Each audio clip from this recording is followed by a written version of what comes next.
They arrest her right there because they're not going after the violent criminals. They're not going after the kinds of people that killed Lake and Riley because it's harder to find them.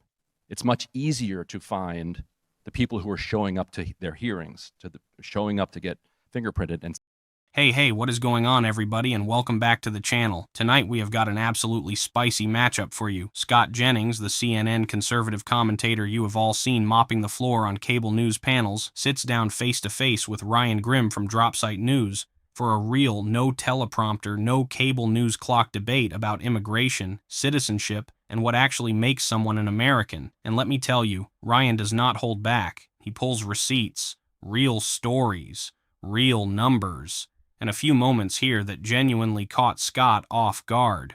Trust me, you are going to want to stick around all the way through because the back half of this clip is where things get really interesting and a few things get said that you are not going to hear on mainstream television. Also, drop a comment and let me know where in the world you are tuning in from. I love seeing the map of this community, whether you are watching from a small town, a big city, or halfway across the planet. Say hi. All right, enough setup. Let us get right into it. Well, first I would say these are existing U.S. laws that are simply being enforced by someone who was duly elected president of the United States and took an oath to uphold the laws. Now, the last president of the United States decided to violate his oath and not uphold the laws. In fact, he instructed his government to ignore those laws. Now, you can like the laws, you can not like the laws, and if you don't like the laws, you can ask Congress to change them. And maybe they should. Maybe they should tighten them. Maybe they should liberalize them. That would be a debate for us and you all to have. But the laws are the laws. And we're either going to be a nation of laws or we're not. They are enforcing the laws. If you come here illegally, you commit crimes, you're existing outside of a immigration system that creates many pathways for people to come here. Too many, in fact, in my opinion. But you have millions of people who have come here outside of this entire system. They have no right to be here. They are not entitled to be here. We are under no obligation to keep them here. I agree with you that it is an interesting point of debate about whether those people are net positives or net negatives on certain sectors of the economy. Perfectly legitimate debate to have and should be had, actually, about the way our economy works. But what's not really debatable is what the laws are. And so I think you have to ask yourself, is it a good idea just to ignore certain laws that are on the books and have been for many, many years? Since Donald Trump became the president, we've not passed any new laws. There's no new immigration laws, really. We're enforcing laws that have existed for a long time. This should not actually feel controversial, even though it's been made to sound controversial. So I don't really agree with the point that it's barbarism to enforce existing laws. I actually think the opposite is true. I think it's barbarism to ignore laws because ignoring our immigration laws, just for instance, led to one of the biggest human trafficking crises probably in world history. Millions of people came here, and along the way, people die, are abused, sold into sexual trafficking situations. It's horrific what open borders does to populations, particularly populations of the vulnerable.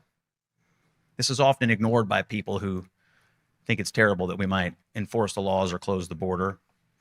And for the life of me, I can't understand why they're interested in ignoring some of the savagery that has gone on inside of an open border system. The stories are legion. Furthermore, I also think it's barbarism to let people into the country unvetted who are themselves violent. Story after story after story of violent, illegal aliens coming to the United States and further committing violence. 4 of the 5 murders committed in Fairfax County, Virginia this year have been committed by illegal aliens. The argument against this is always, well, those are anecdotes. Try telling that to the family of Lake and Riley or some other person who's been murdered in the streets of America. Somebody who was entitled to be here, murdered by someone who was not. So to me, I think there are actually some points of agreement here about the need for a legal immigration system. We obviously agree that not everybody needs or should be entitled to citizenship. But there's going to be some points of disagreement here about whether it's good for America to just willy-nilly let millions of people into this country and have no idea who they are, why they're here, what they're doing when they get here, and then try to work a bureaucratic system to keep them here for as long as possible, which is exactly how the United States executive branch and judicial branch are currently geared. This right here is the entire conservative immigration playbook in one neat little package, and I want you to pay close attention to how the trick works. Scott Jennings opens with this clean, almost lawyerly framing. Scott said this: "These are existing U.S. laws that are simply being enforced by someone who was duly elected president of the United States and took an oath to uphold the laws." Sounds reasonable, right? Sounds like grown-up talk. But here is what blows my mind. Scott then turns around in the same breath and admits the punchline that destroys his own case. Scott said this: "We've not passed any new laws. There's no new immigration laws, really. We're enforcing laws that have existed for a long time." Wait. So, if the laws have not changed, then the previous administration was operating under the exact same statutes, which means this is not a story about lawlessness versus law. This is a story about interpretation, about discretion, about which human being sits in which chair and decides who gets cuffed and who gets a path forward. The law is a menu, not a script, and Scott just accidentally confessed it on a national stage. And here is what people do not realize. Every administration in modern American history has interpreted immigration law differently. Eisenhower did mass enforcement. Reagan signed an amnesty for nearly 3 million people in 1986. That is documented. That is settled history. That happened. Reagan, the conservative icon Scott literally quoted at the start of the night, signed sweeping legalization. So when conservatives pretend that enforcement choices are some sacred, unchangeable thing handed down by God, that is just not how any of this has ever worked. Then Scott reaches for the emotional cudgel. He brings up Fairfax County. He brings up a tragic case to imply that immigrants as a population are dangerous. And listen, every violent crime is a tragedy, every single one, but you have to understand what is happening rhetorically. He is using the worst possible cherry-picked anecdote to justify a policy that, as you are about to see, is being aimed at the exact opposite kind of person. He wants you to picture the most dangerous human imaginable, so you do not look too closely at who is actually getting dragged out of fingerprinting offices and college dorms. That is the sleight of hand. That is the magic trick, and Ryan Grimm is about to rip the curtain right off of it. Perfect. Ryan, to put a fine point on that, Scott's argument is your position on this is actually the cruel and barbaric option for the immigration system. Well, so I think that saying that they are just following and enforcing the laws is a cop-out, because the Biden folks would say the exact same thing. The law hasn't been updated for many decades, and it leaves enormous room for interpretation. They interpreted it to allow for enormous numbers of asylum claims and other things to come through. People could disagree with the interpretation or the policy, and I think Democrats basically have given up on defending that policy at this point. But it doesn't mean that it was illegal necessarily. And so, because who even is like, who's the sheriff that you're going to call? Who's the cops you're going to call? I think a lot of what Stephen Miller is doing is illegal and is not following the law. I think, but even if it is, I think that's a cop-out. I think we should talk about what works and what doesn't, and how we want this, what kind of world we want to live in. And I think anybody who is supportive of the way that Stephen Miller is executing this immigration policy, they're either like, I don't have words for it, or they don't actually know like the details of what he is actually doing. One thing he has done is he has interpreted the rules to say that anybody who came in a particular way under the Biden administration or before is required to be in mandatory detention. That means no chance of bond while you wait. So I was just talking to a friend of mine who's an immigration attorney earlier today. She was telling me about a girl who came in when she was 16 years old. It would have been under the Biden administration as an unaccompanied minor, got this particular visa. So following the law that Biden set up, graduated very near the top of her class in high school, is now going to college and working at the same time, went in to get fingerprinted for her work permit, is in line for a visa, but there's only a certain number of Guatemalan visas every year, so she's still 18 months away from getting the legal permanent resident, whatever. This is all very complicated stuff, but there's things that the attorneys tell you to do. This is what you do. You go in, you get fingerprinted. She goes in to get fingerprinted. They arrest her right there because they're not going after the violent criminals. They're not going after the kinds of people that killed Laken Riley because it's harder to find them. It's much easier to find the people who are showing up to their hearings, showing up to get fingerprinted. And Stephen Miller has insisted that they need numbers. I think 3,000 a day is the number he has put on. He doesn't care if they're violent. He doesn't care how they came in. Okay, this is the part where the whole frame collapses and Ryan Grimm does it without raising his voice, which makes it even more devastating. Ryan said this, saying that they are just following and enforcing the law is a cop-out because the Biden folks would say the exact same thing. The law hasn't been updated for many decades and it leaves enormous room for interpretation. That is the kill shot. Because the entire conservative talking point about immigration rests on this fantasy that one side respects the rule of law and the other side spits on it. Ryan just calmly explained that both sides operate under the same dusty old statute book, and the only thing that changes is who is making the discretionary calls and what those calls are aimed at. And here is where it gets genuinely scary. Ryan said this, anybody who is supportive of the way that Stephen Miller is executing this immigration policy, they're either like, I don't have words for it, or they don't actually know the details of what he is actually doing. That second half is the part that should haunt every single person who hears it, because it is a direct challenge to the audience. It is Ryan saying, look, I am not going to assume you are cruel. I am going to assume you have not been told the truth, so let me tell you the truth. And then he tells the story. A young woman who came in as an unaccompanied minor, did everything right, graduated near the top of her class in high school, working, in college, following the legal process her attorney laid out for her step by step. She walks into a government office to get fingerprinted, like a model citizen would, like the system told her to. Ryan said this. She goes in to get fingerprinted.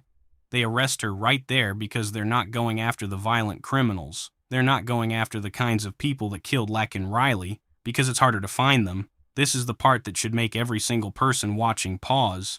Because remember what Scott was just telling you about Fairfax County. Remember the dangerous criminals, the violent threats, the people we supposedly need to protect ourselves from. This policy is not targeting them.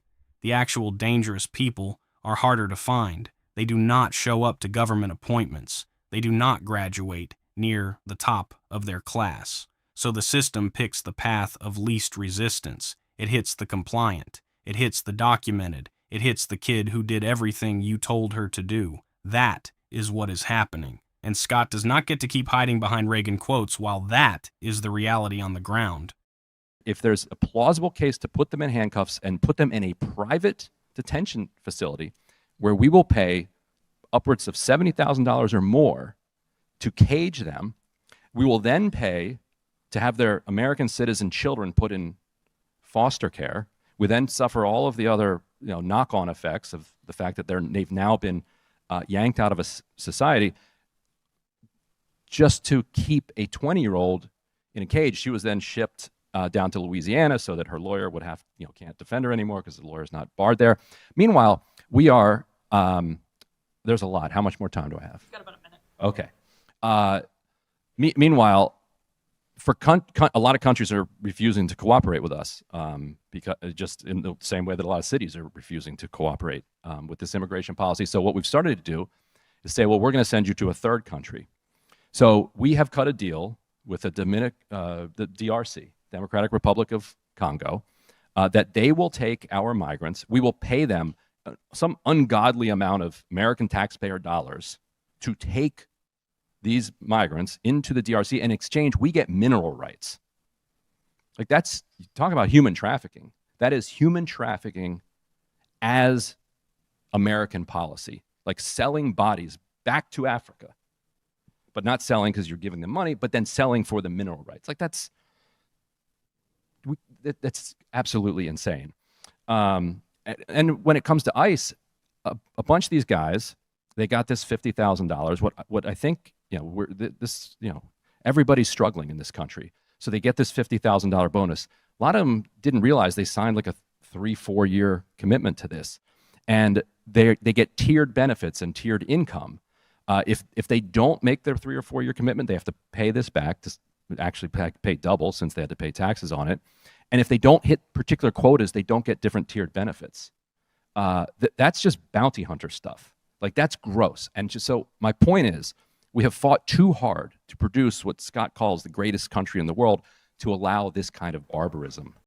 This is where the whole conversation crystallizes for me, because the liberal panelists said this. We do have the sworn congressional testimony of the Director of National Intelligence, who said that after we bombed their facilities last summer, they had made no efforts to reconstitute their nuclear program. Sworn testimony, under oath, from the top intelligence official in the country. That is not a tweet. That is not a podcast take. That is a legal statement made in front of Congress. And here is what people do not realize. When the conservative panelist responded with this, foreign policy should not be dictated on polling. That sounds like a serious adult statement until you actually think about it for 2 seconds.